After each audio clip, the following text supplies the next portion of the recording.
বিশ্বের খবর যখন বদলে যাচ্ছে প্রতিক্ষণে, আমরা আসছি সত্যের পথে, নির্ভীক কণ্ঠে। CNW নিউজ টিভি, সংবাদ যেখানে শুধু তথ্য নয়, বিশ্লেষণও সমান শক্তিশালী।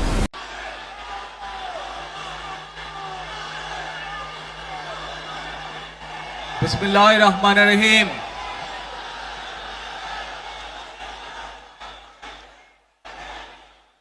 প্রিয় বাংলাদেশ,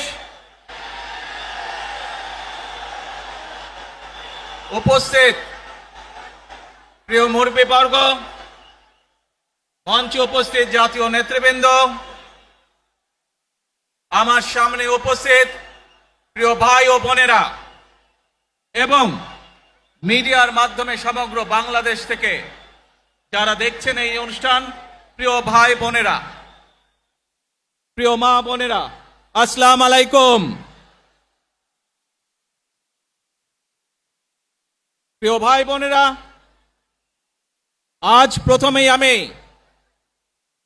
রব্বুল আলামিনের দরবারে হাজারো লক্ষ কোটি শুকরিয়া জানাতে চাই। রব্বুল আলামিনের অশেষ রহমতে আজ আমি আমার প্রিয় মাতৃভূমিতে ফিরে আসতে পেরেছি আপনাদের দোয়ায়, আপনাদের মাঝে। প্রিয় ভাই বোনেরা, আমাদের এই প্রিয় মাতৃভূমি 1971 সালে লাখো শহীদের রক্তের বিনিময়ে অর্জিত হয়েছিল।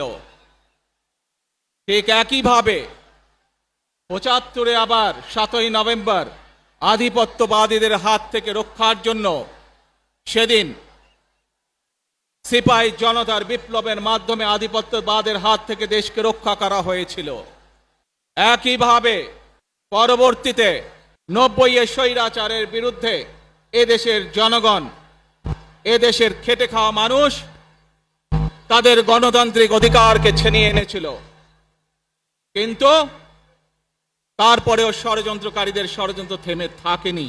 আমরা তারপর দেখেছি 2024 সালে, 71 সালে এই দেশের মানুষ যেমন স্বাধীনতা অর্জন করেছিল, 2024 সালে এদেশের ছাত্র জনতা সহ সর্বস্তরের মানুষ, কৃষক, শ্রমিক, গৃহবধূ, নারী, পুরুষ, মাদ্রাসার ছাত্র সহ দলমত নির্বিশেষে, শ্রেণী পেশা নির্বিশেষে সকল মানুষ সেদিন 2024 সালের 5ই আগস্ট এই দেশের স্বাধীনতা এবং সার্বভৌমত্বকে রক্ষা করেছিল। প্রিয় ভাই বোনেরা, আজ বাংলাদেশের মানুষ কথা বলার অধিকার ফিরে পেতে চায়, তারা তাদের গণতান্ত্রিক অধিকার ফিরে পেতে চায়। বাংলাদেশের মানুষ চায় তারা তাদের যোগ্যতা অনুযায়ী ন্যায্য অধিকার পাবে। প্রিয় ভাই বোনেরা, আজ আমাদের সময় এসেছে সকলে মিলে দেশ গড়ার। এই দেশে যেমন পাহাড়ের মানুষ আছে, এই দেশে একইভাবে সমতলের মানুষ আছে। এই দেশে মুসলমান, বৌদ্ধ, খ্রিস্টান, হিন্দু সহ বিভিন্ন ধর্মের মানুষ বসবাস করে। আমরা চাই সকলে মিলে এমন একটি বাংলাদেশ গড়ে তুলব আমরা, যেই বাংলাদেশের স্বপ্ন একজন মা দেখেন, অর্থাৎ একটি নিরাপদ বাংলাদেশ আমরা গড়ে তুলতে চাই। যে বাংলাদেশে একজন নারী, একজন পুরুষ, একজন শিশু যেই হোক না কেন, নিরাপদে ঘর থেকে বের হলে নিরাপদে ইনশাআল্লাহ ঘরে আবার ফিরে আসতে পারে। প্রিয় ভাই বোনেরা, এই দেশের জনসংখ্যার অর্ধেক নারী, 4 কোটিরও বেশি তরুণ প্রজন্মের সদস্য, 5 কোটির মতন শিশু, 40 লক্ষের মতন প্রতিবন্ধী মানুষ রয়েছেন, কয়েক কোটি কৃষক শ্রমিক রয়েছেন। এই মানুষগুলোর একটি প্রত্যাশা আছে এই রাষ্ট্রের কাছে, এই মানুষগুলোর একটি আকাঙ্ক্ষা আছে এই দেশের কাছে। আজ আমরা সকলে যদি ঐক্যবদ্ধ হই, আজ আমরা যদি সকলে প্রতিজ্ঞাবদ্ধ হই, তাহলে আমরা এই লক্ষ কোটি মানুষের সেই প্রত্যাশাগুলো পূরণ করতে পারি ইনশাআল্লাহ। প্রিয় ভাই বোনেরা, ৭১ সালে আমাদের শহীদরা নিজের জীবন উৎসর্গ করেছিলেন এই রকম একটি বাংলাদেশ গঠনের জন্য। বিগত ১৫ বছর স্বৈরাচারের বিরুদ্ধে শত শত হাজারো গুম খুনের শিকার হয়েছে শুধু রাজনৈতিক দলের সদস্য নয়, নিরীহ মানুষের প্রতিবাদ করতে গিয়ে অত্যাচার নির্যাতনের শিকার হয়েছে, জীবন দিয়েছে। ২০২৪ সাল মাত্র সেদিনের ঘটনা। কিভাবে আমরা দেখেছি আমাদের তরুণ প্রজন্মের সদস্যরা কিভাবে নিজের জীবন উৎসর্গ করেছে দেশের এই স্বাধীনতা এবং সার্বভৌমত্বকে রক্ষা করার জন্য। প্রিয় ভাই বোনেরা, কয়েকদিন আগে এই বাংলাদেশের ২৪ আন্দোলনের এক সাহসী প্রজন্মের এক সাহসী সদস্য ওসমান হাদিকে হত্যা করা হয়েছে। ওসমান হাদি শহীদ হয়েছে। প্রিয় ভাই বোনেরা, ওসমান হাদি চেয়েছিল এই দেশের মানুষের জন্য গণতন্ত্র প্রতিষ্ঠিত হোক, এই দেশের মানুষের গণতান্ত্রিক অধিকার প্রতিষ্ঠিত হোক, এই দেশের মানুষ তাদের গণতান্ত্রিক এবং অর্থনৈতিক অধিকার ফিরে পাক। আজ ২৪ আন্দোলনে যারা শহীদ হয়েছেন, ওসমান হাদি সহ ৭১ যারা শহীদ হয়েছেন, বিগত স্বৈরাচারের সময় বিভিন্নভাবে খুন গুমের শিকার হয়েছেন, এই মানুষগুলোর রক্তের ঋণ যদি শোধ করতে হয়, আসুন আমরা আমাদের সেই প্রত্যাশিত বাংলাদেশ গড়ে তুলব, যেখানে আমরা সকলে মিলে কাজ করব, যেখানে আমরা সকলে মিলে আমাদের প্রত্যাশিত বাংলাদেশকে গড়ে তুলব। প্রিয় ভাই বোনেরা, বিভিন্ন আধিপত্যবাদ শক্তির গুপ্তচরেরা বিভিন্নভাবে ষড়যন্ত্রে এখন লিপ্ত রয়েছে। আমাদেরকে ধৈর্যশীল হতে হবে, আমাদেরকে ধৈর্য ধারণ করতে হবে। বিশেষ করে তরুণ প্রজন্মের যে সদস্যরা আছেন, আপনারাই আগামী দিন দেশকে নেতৃত্ব দিবেন, দেশকে গড়ে তুলবেন। এই দায়িত্ব তরুণ প্রজন্মের সদস্যদেরকে আজ গ্রহণ করতে হবে, যাতে করে এই দেশকে আমরা সুন্দরভাবে গড়ে তুলতে পারি। শক্ত ভিত্তির উপরে গণতান্ত্রিক ভিত্তি, শক্তিশালী অর্থনৈতিক ভিত্তির উপরে যাতে এই দেশকে আমরা গড়ে তুলতে পারি। প্রিয় ভাই বোনেরা, আমার সাথে আজকে মঞ্চে এখানে বহু জাতীয় নেতৃবৃন্দ বসে আছেন। আসুন আজকে আমরা দুহাত তুলে আল্লাহর দরবারে দোয়া করে আল্লাহর রহমত আমরা চাই।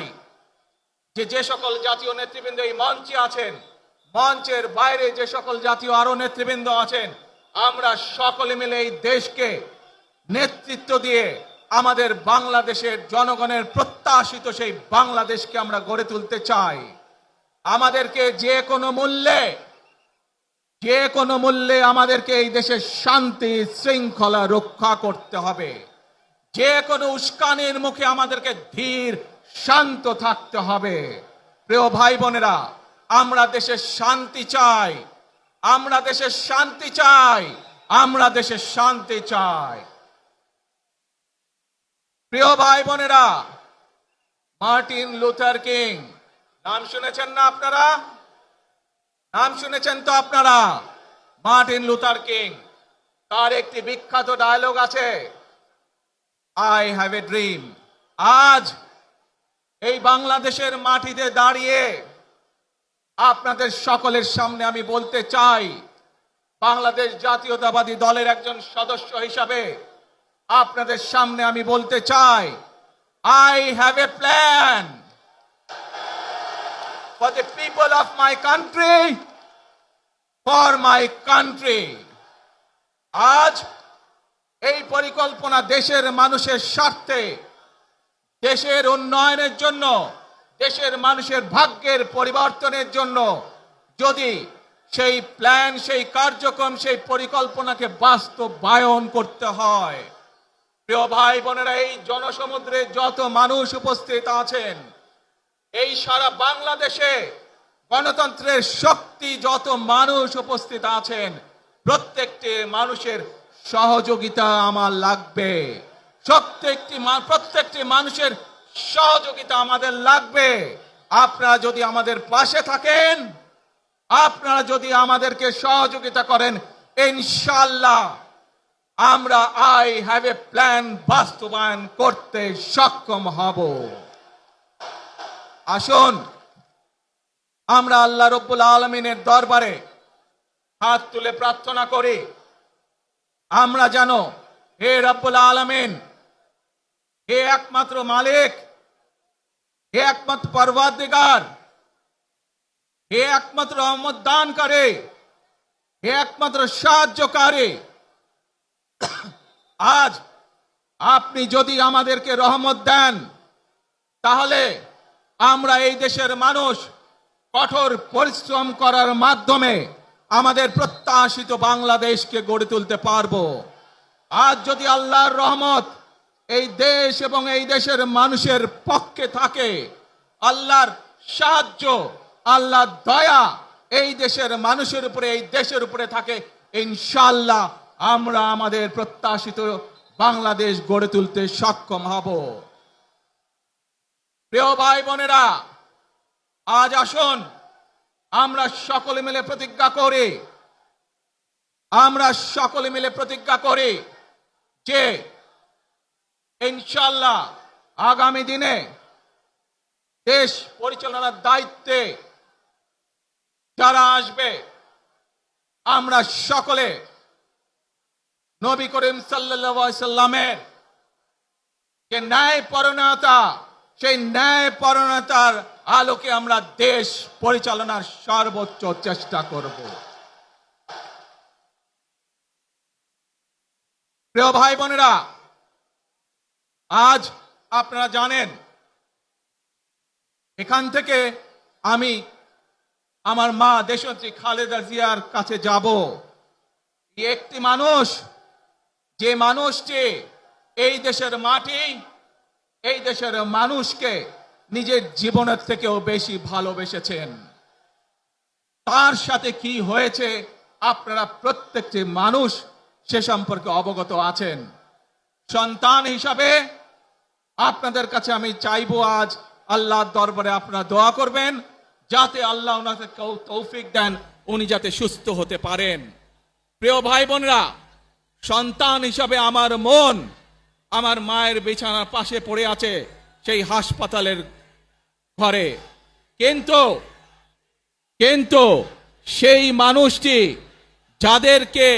যাদের জন্য জীবনকে উৎসর্গ করেছে, অর্থাৎ আপনারা এই মানুষগুলোকে, যাদের জন্য দেশনেত্রী খালেদা জিয়া জীবন উৎসর্গ করেছেন, নিজের জীবন, সেই মানুষগুলোকে আমি কোনোভাবেই ফেলে যেতে পারি না।